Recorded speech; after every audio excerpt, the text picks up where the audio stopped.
Okay, hear me out. Remember when everyone flipped out that Nintendo was going to charge $80 for Mario Kart World? Yes, we all remember, Zach. I remember too. I was not thrilled. I was like, why is Nintendo the ones to set this new threshold and take more money? But now Xbox has announced officially that they will be raising the price of their games to $80 this holiday season. Plus, they've announced a $100 increase for their console and increases for their accessories. And now that Nintendo Switch 2 pricing isn't maybe as crazy as we thought. So let's discuss exactly what has changed and why it might put the Switch 2 pricing into a different perspective. Good morning, Mario, and good morning, Switch fans. Hope you're all doing it fantastic out there. Wow, this really blew me away. I mean, I felt like Xbox might do something like this, but to do it this soon, it really just shakes things up once again. So what happened here? Microsoft announced that their first-party games will be going up to $80 this holiday season, and their console is going up to $600. The Xbox Series X is increasing from $500 to $600, and the Xbox Series S is increasing from $300 to $380. We're going to pause right there because now the Switch 2 is the budget option once again. The Switch 2 has gone down in price by not doing anything because now the Xbox Series X is $600, and you know Sony's got to be salivating, right? They got to be sitting there thinking, if Xbox can go up to $600, dude, our system definitely deserves to be up to $600. And now the Switch is coming in $150 less. That really high price all of a sudden seems like Nintendo knew what they were doing. And oh, those $80 games, now it seems like instead of Nintendo being greedy and trying to really wreck the industry, they were just getting ahead of where other companies were going to go because of the economy, because of tariffs, because of the raising price of games. Now, I'm still not happy about paying $80 for a game, but it does shift the perspective here. Mario Kart World can be had for $50, and as far as we know, there's no equivalent Xbox bundle. So now if you want a Series X and a first-party game this holiday season, it's $680. $680. If you want a Nintendo Switch 2 and a first-party game, well, that bundle is $500, which is still very expensive. Goodness gracious. But it feels like a deal. Kind of feels like a deal now. Mario Kart World being $50 as part of that bundle makes it seem like, okay, maybe Nintendo actually was onto something here. And look, all these companies want to make money, but they clearly are feeling the squeeze of what's going on around us. They clearly are. Microsoft even talked about, like, they've got factories in China. They're raising the price. Their accessories are going up.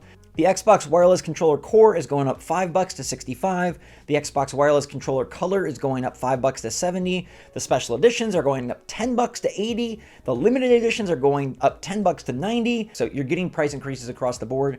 Nintendo did make some accessory adjustments, and the fact that Microsoft is now doing it shows you, like, without fail, this is because of tariffs.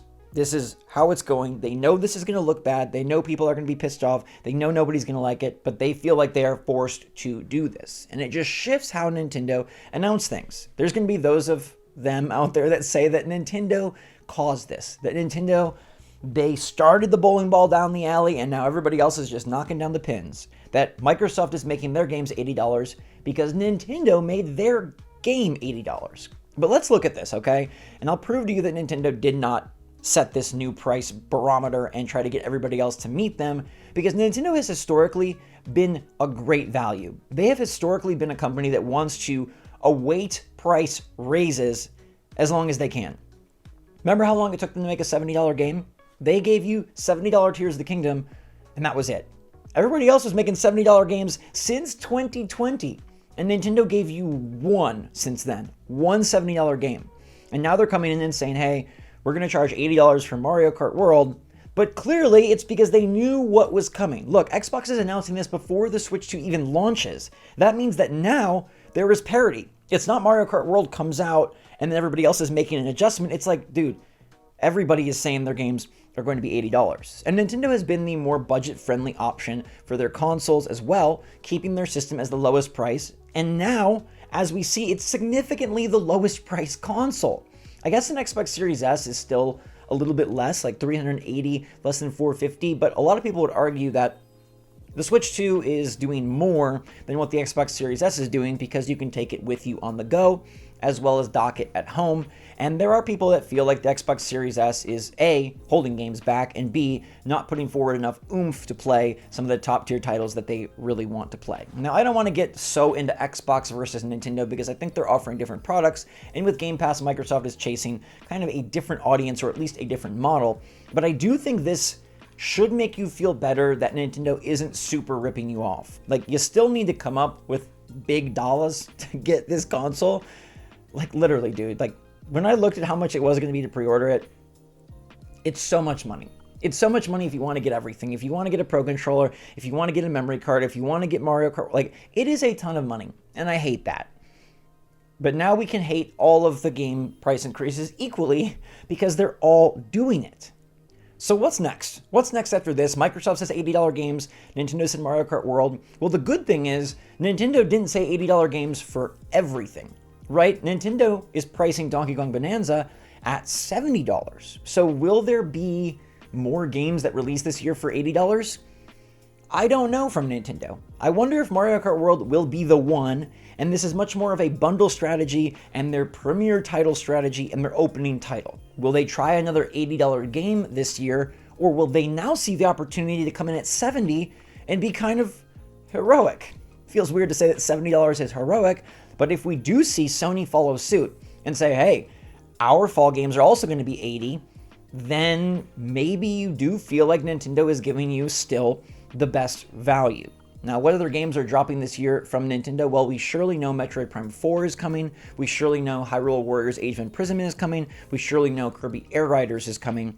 Those games, I can't really see them being $80, except for Metroid Prime 4.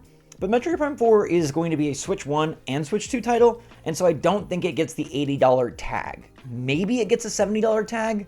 I personally would feel real weird if they were like $70 on Switch 1, $80 on Switch 2.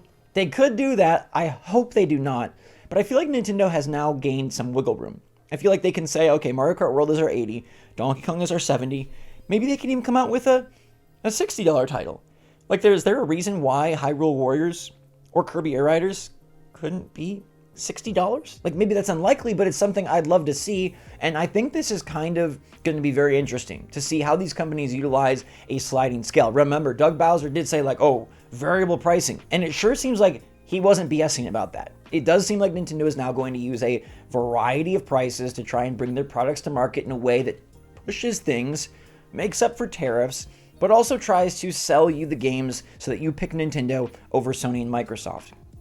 I think this is extremely interesting, and I think it extremely makes me feel, at least, a little bit better about the Mario Kart pricing. Like I said, still so much money, still stupid that all of these are going up, but it reframes Nintendo's decision because now Microsoft's making this same decision, and it feels like Sony isn't far behind. And at that point, it's going to be like every game is now this price, and here we are. Is Nintendo really the bad guy? So what do you think? Is $80 just going to be the new norm? Do we just have to accept that, or is it still too much money? Like, how do you feel about this new change from Xbox, and does it reframe your perspective on why Nintendo made Mario Kart World $80? We'll be talking about it in the comments, and I will be covering everything Switch 2 leading up to launch and beyond, so make sure to subscribe for the full picture. I got y'all covered. In the meantime, stay safe, stay healthy, stay happy, stay pals out there. Love you lots. SwitchForce out.